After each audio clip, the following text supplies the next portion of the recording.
I would just say Coach L's like calmness. The timeout, we were down, I think it was 10 or 12, and just him saying we had to battle adversity. Just there's no panic, so why would I panic if our leader's panicking? So that was my big thing about it. Matthew, how valuable is it going to be as you guys get later in the year? You know, you'll face deficits. You know, you're in the ACC. You face deficits. Yeah. How important is it to know that you guys can dig deep to win these games? It's very important. I mean, they played really, really hard and really good. So just being able to battle back when a team's hot like that and just being able to weather the storm and just keep playing the way we wanted to play in our game and just play by play and just get it back, it's really good to see.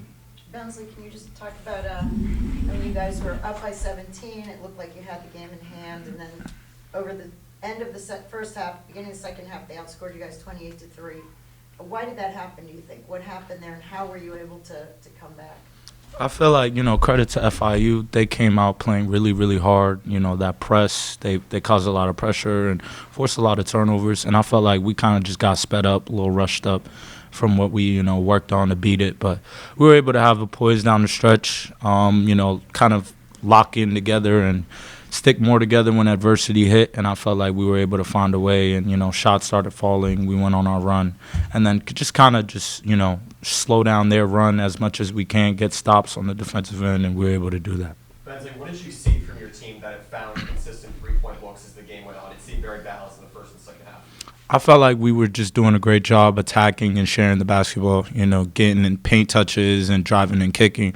And guys were able to hit shots. And, credit to the team for, doing a great job of sharing the ball. We work on that. It's one of our 10 habits of, commitment. So we did a good job of that. Was that something Coach L at halftime said to be important to keep up in the second half and force FIU's defense to keep guessing on the perimeter?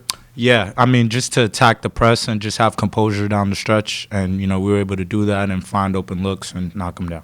Did you ever expect that the game was going to be this hard? I mean, they had not done as well in their first two games, and you guys were rolling through the first two games. What were you expecting coming into this game?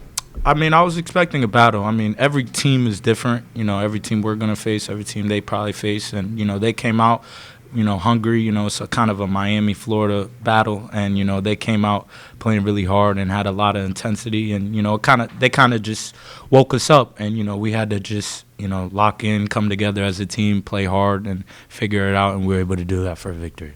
Talk about sharing the ball. But of the 21 threes, I think you guys took, it looked like 18 and 19 were probably wide open without seeing the final stats at the end. But not just recognizing moving the ball, but finding wide open guys behind the arc and doing that after 3 games. What's that saying about where your offense is at this point? I say our offense is doing pretty well. I mean, sharing the ball is one of our keys, and, finding the wide open shooter, making the unselfish play with the one more passes is, stuff we really work on and rely on as a team. We know we're a small team, so, to get those shots and knock them down is something big for us that we got to continue and keep growing on.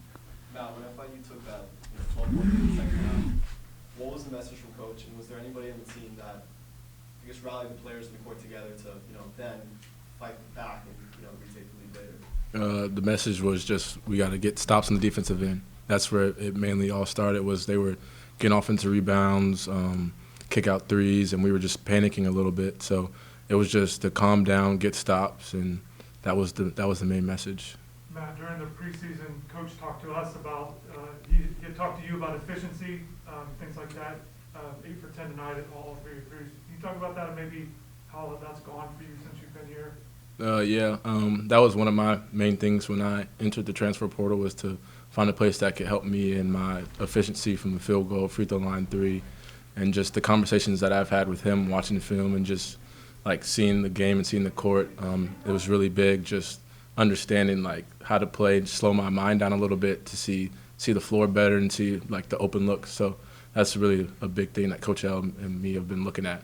With it being, it's only 3 games, kind of the same question. Offensively, are you already kind of understanding where you can get your shots from, and maybe understanding how guys are playing it, and understanding you have played with these guys, practices and stuff leading up to this, but how are you feeling maybe in a rhythm? Yeah, it's getting better game by game. I wouldn't say I'm like completely comfortable yet, but I would say my teammates make it very easy, just finding open looks and just continuing to talk to me day by day and watching film with Coach L and Coach Courtney to see like my looks and where they would come from. So I say I'm getting more comfortable game by game. Yeah, Bensley, you had a big matchup with Eltoro Dean tonight. Can you talk a little bit about him and your matchup with him tonight? Yeah, Turo's a competitor. You know, we went to the same high school, not the same team, but so you know, his competitive nature has just been instilled in him, and I kind of see his work ethic and how he goes so hard. And you know, credit to him, he played a hell of a game. You know, he was getting a little hurt, but you know, I was able to find a way to kind of lock in and stop him from his explosive runs, and we were able to get the victory. It's fun playing against a buddy of yours. Yeah, always fun, but on the court there's no friends. Were you with him you were not on the same team with him? No, it's the same high school, close circle. We play for the same coach and stuff, so I know back home we're making those guys proud. How do you see the Bahamas trip sort of forcing you guys to be together after this 3-game homestand to start the season? The Bahamas trip is going to be well, but we know it's a business trip. We can't go in there trying to kind of have fun. We got to lock in on what the main goal is, and it's to come out there with 2 victories under our belt, and just lock in on our next opponents. And Matt, are you familiar with Georgia's team? Do you know some of those guys or familiar with that team? A little bit. I would say it's a new coach. I'm more familiar with the coach Mike White, coming from Florida since I played him my freshman year. So I would say I'm more familiar with the coach than the players a little bit, because I think they have a lot of transfers. So. All right, thank you guys. Thank you. Thank you. Thank you. Good luck.